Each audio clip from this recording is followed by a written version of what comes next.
Welcome to Extreme Genes, brought to you by the Church of Jesus Christ of Latter-day Saints. This week on Extreme Genes Family History Radio, imagine using DNA to solve the identity of a murder victim from 1916. Hi, it's Fisher, and I'll be talking to a member of the DNA Doe Project who did just that in recent months. Plus, we're going to talk to Dr. Henry Louis Gates about the recent episode of Finding Your Roots on PBS, and researcher Christy Fillerup from Legacy Tree Genealogists talking about quarter sessions records in England. What can they tell you about your ancestors?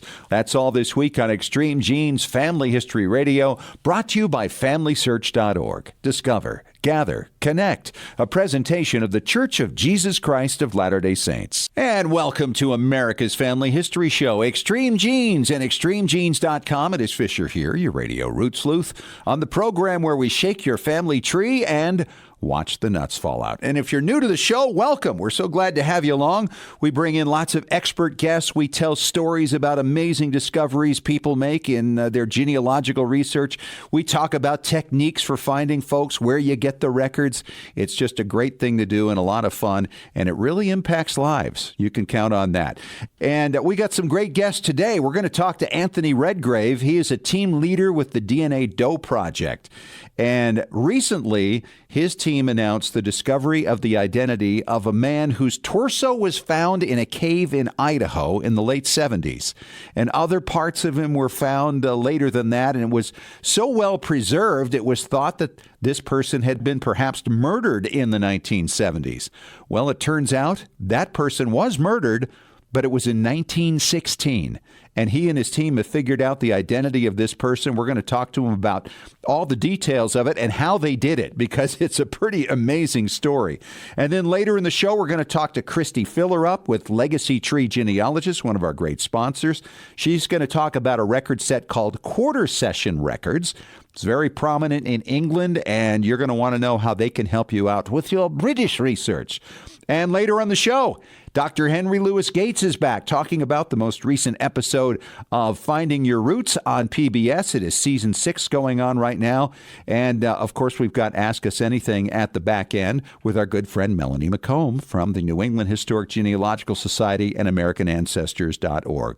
And from that same organization, it is our good friend David Allen Lambert, the chief genealogist, on the line with us right now with your family histoire news for this week. How are you, David? Hey, I'm doing really well. And, first week of the new year passed, and I'm still doing genealogy. I guess it hasn't gotten boring yet. Another decade. That's it. So where do you want to start this week? Well, I think a belated birthday wish to a young lady out in Japan who is the world's oldest person. Kane Tanaka is 117. Think, Fish, that this lady was born before the Wright brothers took flight. Wow. And you think of how many people in the world can say that? Just one.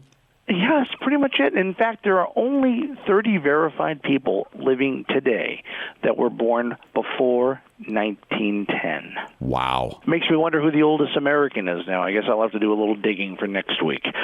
Well, not as young as Kane. Another story actually goes to England, to a little place called Stonehenge. Now, maybe you visited there with your family and you have done a family photo. They're looking for them. In fact, I was out there in 1986 and had a chance to actually see it firsthand. I handed the guard, because it was roped off back then, a picture of someone who made a Stonehenge in Western Canada out of crushed automobiles. Yeah, that was something. But what it did, Fish, was allow me to actually go under the rope. He took me up to a stone on one of the blue stones and had a face carved in it in the 1820s, like somebody did graffiti. Yeah. Of course, I'm excited. I'm looking around. Where's my sister and her friend? On the other side of Stonehenge, not in shouting distance. So there was no photo evidence that I was let under the golden rope, if you will. That's amazing. To Stonehenge, yeah. Well, it's a visitor center that's putting these pictures together, and I guess the earliest family picture at Stonehenge dates back to the 1870s. It's a pretty amazing collection, and they want to share them. That's great. I'll have to dig up the one that I took back in the 80s now. Well, there's an interesting thing going on in Charleston, South Carolina. Of course, last year marked the 400th anniversary of the arrival of the first enslaved Africans. And now there is a museum that is called the International African American Museum and is actually being built. And if you remember, Rootstack back a couple of years ago, Family Search actually gave a large donation to the undertaking of this project. Yeah, that's right. And now it's finally coming to pass, and it's going to be terrific. Really look forward to seeing the progress on that. You know, as we are in the 21st century, we still look back and remember those who did not make it from certain wars. And the killed in action or the missing in action in Korea is still over 7,600 people. And the Defense Department has a POW MIA accounting agency which works to try to find the remains of lost POWs. So when remains are found, they try to match it up now with DNA, which, of course, you couldn't have done 40, 50 years ago. Sure. One of our genealogists we've had on the show, our friend Megan Smolniak, is actually responsible for some genealogy work that led to the identification of Private First Class William J. Winchester, who was only 20 when he died as a captive during the Korean War back in February of 1951. Now, the story is that his remains were found, the DNA, but with the research connecting and finding a family member that could match up. And thank you, Megan, for all the hard work you and others do to bring closure for families that have waited for so long. All right, David, thank you so much, and we will talk to you again next week. One of the amazing stories to start out the new year came about with the discovery of a corpse in a cave in Idaho. And my next guest was able to actually figure out who he was and when he got there. And it's an amazing story. Anthony Redgrave's on the line with me right now from redgraveresearch.com. Anthony, how are you? Welcome to Extreme Genes.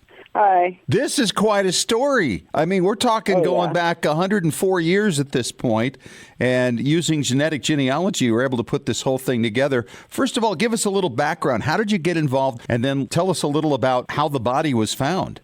Sure. I'm a team lead and case manager for the DNA Doe Project, which is a nonprofit organization that has been around since February of 2017. So I've been working on cases through them for quite some time. My wife and I, who also is the co-team lead of the case and also works with me on the DNA Doe Project, we made friends with a biological anthropologist who lectures at the University of New Hampshire. She had previously been employed by Idaho State University, and that's how she had learned about this case. The remains had been housed there since 1991, and the students had been using it to learn on. And law enforcement kept the case open, and they had consulted with her about getting a new analysis done of the remains, and they really were continuing to try to identify this man. Wow. And she found out about what we were doing and was very interested because nobody had ever tried that before with him, and she wanted to give him the best chance of being identified. They tried everything else. They tried the FBI, the Smithsonian Institute, everybody had a crack at it. So she got in touch with the Clark County Sheriff's Office and got their permission to submit the case to the DNA Doe Project to be worked. And then the DNA Doe Project helped them through the lab process because with unidentified remains, you can't just ask them to spit in a tube and mail it to Ancestry. Yeah. There's actually a very complicated lab process that goes into that. Sure. Did they have any idea how old this thing was? Here's the kicker. The anthropologist at the Smithsonian Institute, Dr. Douglas Ubelacker, he was very hesitant to give any sort of postmortem interval because he'd seen cases in which remains that were in this condition before were 100 years old. A postmortem interval is the time in between when remains are found and when the person actually died. So how long it had been sitting there. This man in this cave, he was dismembered, but his remains were in a condition called adipocere or grave wax. And that means that he was basically mummified. Wow. Mummified in a cave in Idaho. Yeah, the conditions are perfect. I went there when we went for the press conference, and it stays a cool 55 degrees, and it's really dry all year round. Okay. It was like 17 degrees outside of the cave, and it was really comfy in there. So I understand how it happened. But So Douglas Ubelacker, he was asked to give this postmortem interval, and he was very uncomfortable doing it, and he very reluctantly said 5 months to 5 years. And based on the fact that it was giving off a smell, there was still a lot of soft tissue, but he had seen cases where remains had looked like that and were Civil War soldiers. Oh, wow. That's unbelievable. So, you mentioned it was at the university in 1991, but at what point did they actually find these remains? The first time the remains were found was in 1979. A family that was doing some artifact hunting in one of the smaller lava tubes off the main one. They found the torso first, buried in a shallow ditch. The soil there is really silty. It's volcanic ash, basically. Okay. And it's entirely possible that he was buried deeper and just came up from erosion. But they found his torso in 1979 wrapped in a burlap sack. And then again in 1991, another family doing the same thing found his limbs. They still haven't found his head. There was a very extensive archaeological excavation done to try to locate any trace of the skull or anything. And they brought cadaver dogs in and nothing. That's crazy. So you got started on this. You got his DNA, and then you went to work. How long did it take you? Now, you said you had a team. How many people are on your team? We had a team of about 14 people, and it took us about 3.5 months. All volunteers? Yes. Wow. That is amazing. And so you all worked on this thing together. As you got the kit up to compare to other people's DNA test results, just people like you and I who send in our spit, what did you find that helped you to identify this individual? What we found was that there were a great many DNA matches who were fairly close cousins. The top matches were somewhere between the first and third cousin range. So we thought, oh, this is a gold mine. We'll have this solved by the end of the night. I think I stayed up for about 2 days straight, wondering why I hadn't solved it yet. Well, of course, there was a generational difference at this point that you weren't aware of, right? Mm-hmm. At this point, I wasn't aware of that, and it was also unlike anything that we'd ever seen before. We noticed that a lot of these genetic cousins were linking into the Loveless family. Now, what was throwing me off here was that there was someone with a really substantial match on the X chromosome. So I was thinking the Loveless family was on the maternal side. But given that all of these relations were 3 times removed, given the age, and I didn't know that at the time, I had one of our other volunteer genealogists who's far more experienced with Y DNA come in and tell me, no, his Y haplogroup is pointing to Loveless. So that's actually the paternal side. Oh, wow. And that's when we started figuring out that there were so many removals. It was very interesting to see how that played out. Usually when we make an ID, we get people who are not that far removed, because when you're working on your own DNA, you usually find somebody who's maybe 1 time removed or 2 times removed.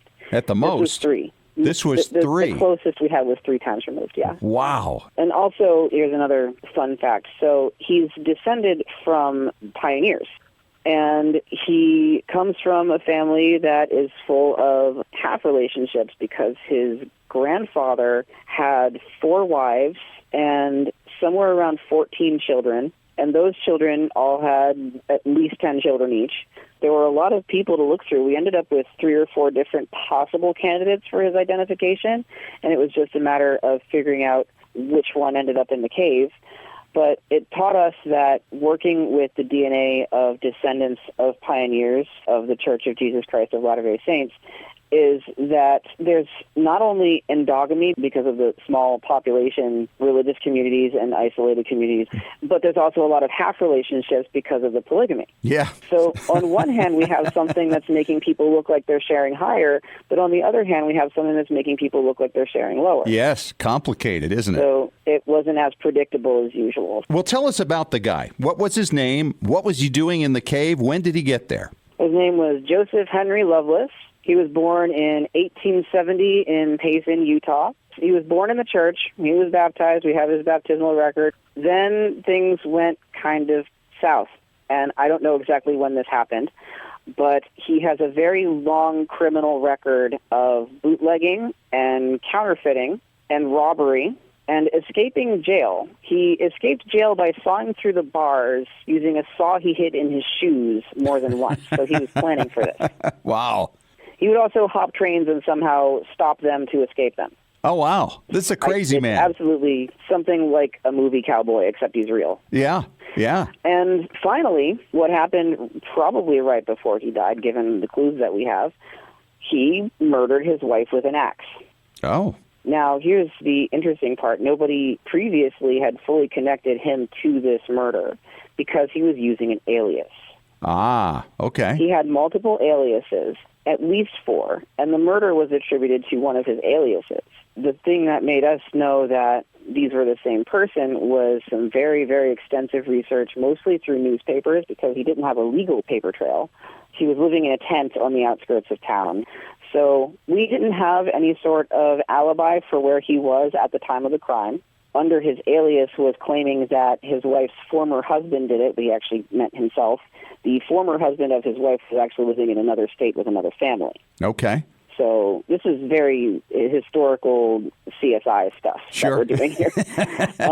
But the real kicker was that when he was arrested for this and escaped, a wanted poster was published under the name Walt Cairns, which was the alias he was using at the time and the alias he was arrested under.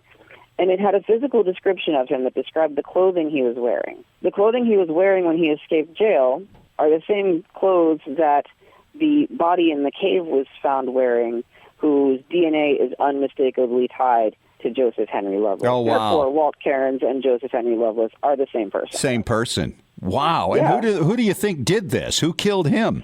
You don't cut your own head off. We have no idea. No, you don't cut your own head off. We don't know yet. It's still an open investigation. There's no statute of limitations on murder. The sheriff's office is actually still actively investigating it. There's a possibility that it was a family member of the wife who was seeking revenge.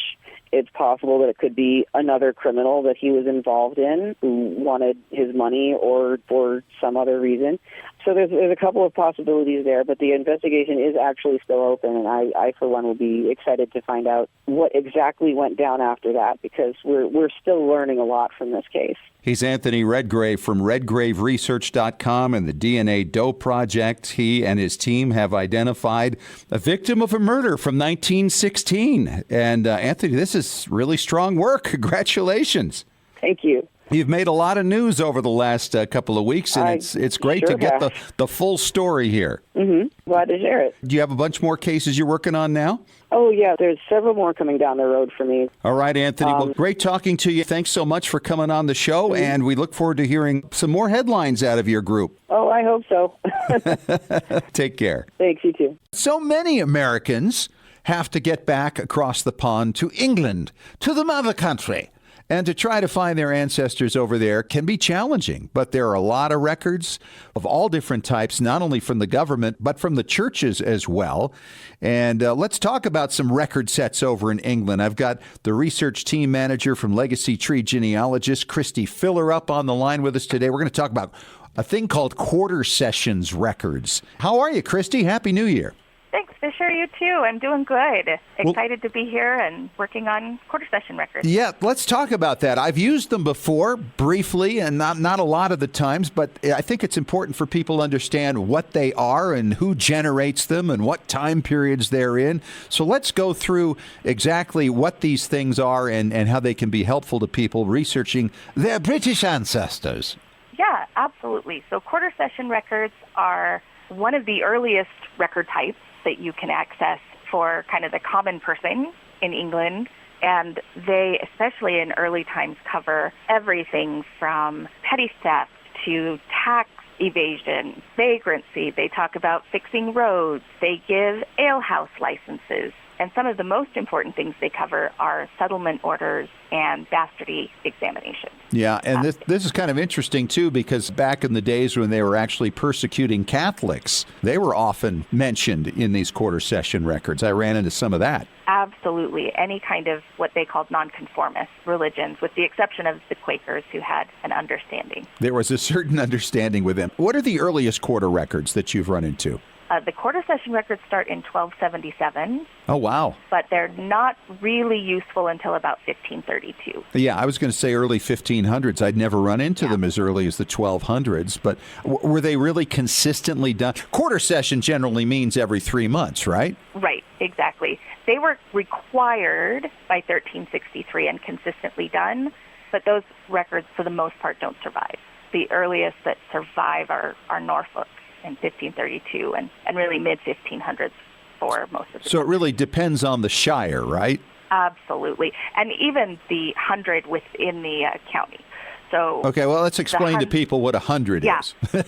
Yeah, thank you. So in the U.S., we have states, counties, jurisdictions like districts. Over there, they have hundreds, counties, during this time period. And then smaller things, parishes. So several parishes would be grouped together as what they would call 100. Okay. And then a county would be made up of several hundreds. The tricky thing is that occasionally 100 might have parishes from more than one county. Oh, wow. So you got overlapping jurisdictions. That gets complicated. Yeah. We've had that here, though, where you have border changes and things like that. My mother's hometown of Albany, Oregon, is divided basically by the Willamette River. And North Albany, which is a part of Albany, is in another county from Albany proper. Right. So, I mean, it's not uncommon. Right, absolutely. So what you really need to know looking for these records is just what parish did they live in and what 100 did that parish belong to. And did that change over the years? Yes, to some extent, but what changed more than what 100 a parish belonged to was parishes were divided up into other parishes. So you would have an ancient parish that would get too many parishioners, so they'd divide it. That's more common than having a parish move from 100 to another. The 100 borders stayed pretty solid. So, Christy, tell us a story that you developed through the use of these quarter sessions records. Sure. So in my own family history, we have a mystery. We have an illegitimate birth. You know, we've all got the horse thief, the illegitimate Oh, yeah. They're all out there. son, the whatever, and which is why I love these records, because they're like the black sheep finder. Right, in England. Yeah, in England. Thank you. So my third great-grandfather, we knew his mother's name, but we didn't know his father's name. And what they call bastardy bonds, which are where they bring the father into the court and they write out an order that says, I will pay for the care and keeping of this child, signed the father. That book no longer existed for Pleasley Parish, where the family was from. And so the next step was, what creates those bastardy bonds is they have to go to court. And they hauled the woman up into court and they said, tell us who the father is, because the parish didn't want to pay for the care of this child. The parish was responsible for all poor relief, and they didn't want to be. Right. So with a woman who was pregnant and not married, they did one of two things. They pulled her into court to find out who the father was, or they sent her home if she was not in the parish where she was born. So could have been either one of those in this case. In the quarter session records for Scarsdale 100, which is where Pleasley was located in 1822, that's when John was born, John Oldham. In 1822, the parish was in Scarsdale 100, and the records exist. In fact, they exist at the Family History Library. Okay. Let me back up just for 1 minute, because Sure. quarter sessions records encompass actually a whole bunch of different types of records. What has been mainly filmed and is most easily accessible are order books. And the order book is what the court clerk filled out at the end of the day or the end of the session that said, this was the business of the court, these were the decisions that were made, this is what we're talking about next session. That's what's mainly been filmed. Well, that's very useful. And this is really kind of combining church records with government records, right? It's a theocracy. Exactly. Yeah, these records until into the 1800s were church courts. Okay. They were ecclesiastical courts. So anything that wasn't considered a crown offense, which is what here in the U.S. we would consider a felony, murders, big theft, anything like that. So there's the order books. That's what's been filmed, and that's what I looked at for this family. The county record offices hold a huge amount of background information.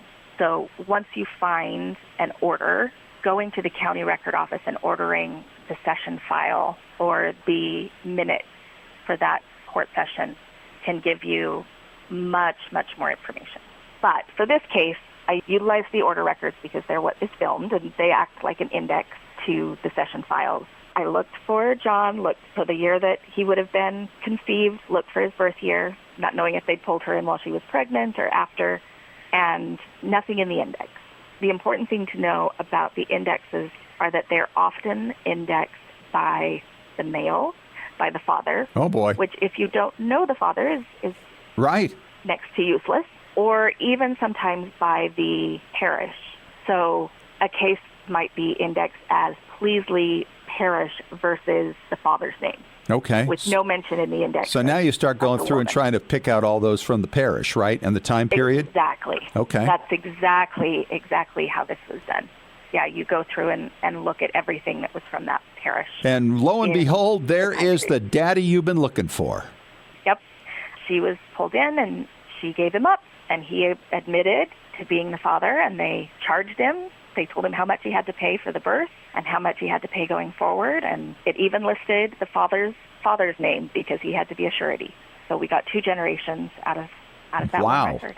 That's awesome. And you can find this online, of course, because the Family History Library is familysearch.org, and a lot of the stuff that they have digitized at the library is available online. That's right. And these were not indexed online. It's important to know that Family Search has a ton of digitized records that you have to access through their catalog.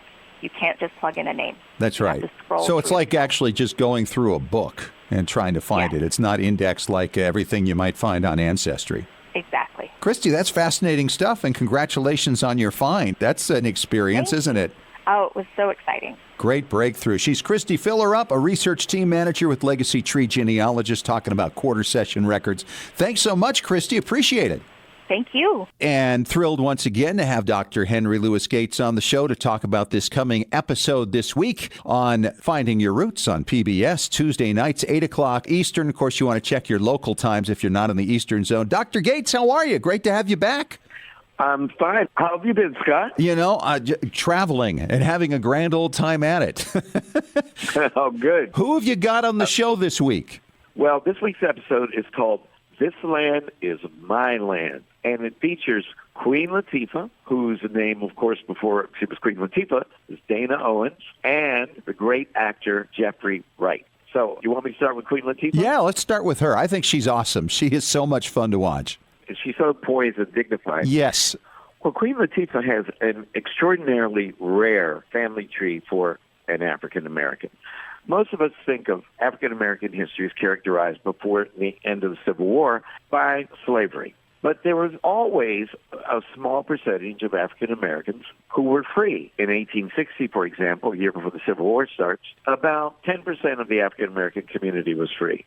Well, Queen Latifah not only descends on her Owens side from free people of color, but we were able to trace her lineage back to one of the longest lines of free black people we've ever traced. Oh, wow. Her 5th great-grandmother was a black woman named Juggie Owens, and Juggie Owens was freed in Princess Anne County, Virginia. You ready for this? In the year 1792. Oh, wow. Very early. And we found the manumission document signed by the white lady who freed Juggie Owens, and her name was Mary Old. And Mary Old, Queen Latifah says, this woman changed the whole fate of her family. And that means that nobody in Latifah's family after 1792 on her Owens line suffered the indignity and the trials and tribulations of slavery. That is a long, extraordinarily long line of free ancestors for an African American. And another document we found even identified Juggie Owens' mother's name. And though she lived and died as a slave, her name was Grace Owens, and she was born in the United States in the year 1740. That is a very, very unusual family tree story for an African American. I would think so. What was her reaction to it? Oh, she was just stunned. I mean, she could have no idea. You could have knocked her over with a feather. Also, when I told her that her DNA cousin was Wanda Sykes, she couldn't believe it. All right, tell us about Jeffrey Wright. We have very little time. Okay, 2 interesting stories. His maternal grandfather was an oysterman in York County, Virginia, and he also, Scott, was a moonshiner. And he was arrested several times for keeping a still and selling his own homemade liquor, which was against the law. Now, you don't think of black people being oystermen, and certainly when you think of moonshiners, an image of a black man does not come to mind. But on his maternal line, they also were free, like Queen Latifah's ancestor, before the Civil War in York County, Virginia. And we found on his father's side the name of a man who owned Jeffrey's 3rd great-grandfather. And his name was Robert McDowell. and he lived in Iredell County in North Carolina. Extraordinary stories, extraordinary family tree. All right, there you go. Another amazing episode on Finding Your Roots on PBS with Dr. Henry Louis Gates, Queen Latifah, and Jeffrey Wright. Great show. And, of course, catch it Tuesday nights. Dr. Gates, great to talk to you again, and we'll catch up with you again next week. Okay, my brother. Take care. Have a good week.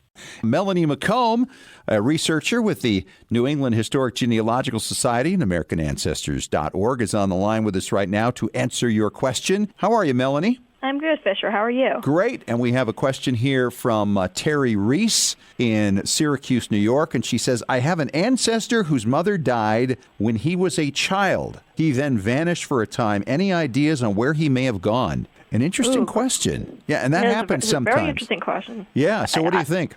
So one thing I would think of is if his mother died and he was a young child, that means that his father was likely left with having to take care of him. Right. And if he didn't immediately have a wife within a few months of death, it's possible that the child needed to go into the custody of an institution.